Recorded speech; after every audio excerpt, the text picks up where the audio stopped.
السلام علیکم ورحمۃ اللہ وبرکاتہ۔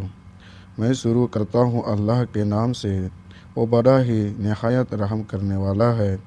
اللہ کے سوا کوئی معبود نہیں اور محمد صلی اللہ علیہ وسلم اللہ کے رسول ہے۔ سبھی تعریف اللہ ہی کے لیے ہے۔ اعوذ باللہ من الشیطان الرجیم، بسم اللہ الرحمن الرحیم۔ حضرت ابو ذر غفاری رضی اللہ عنہ نے فرمایا کہ میں نے ایک شخص حضرت بلال رضی اللہ عنہ کو اس طرح گالی دی کہ اسے ماں کی آر غیرت دلائی۔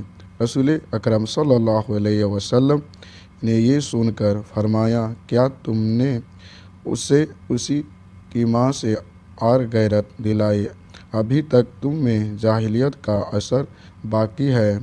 تمہارے غلام تمہارے بھائی ہیں، انہیں اللہ تعالیٰ نے تمہارے قبضے میں دے رکھا ہے، بس جس شخص کا بھائی اس کے قبضے میں ہو اس کو چاہیے کہ اسے وہی کھلائے جو خود کھاتا ہے اور اسے وہی لباس پہنائے جو وہ خود پہنتا ہے، اور انہیں وہ کام نہ لو جو ان پر بھاری گزرے، اور اگر ایسی کام کی انہیں زحمت دو تو خود بھی ان کا ہاتھ بٹاؤ۔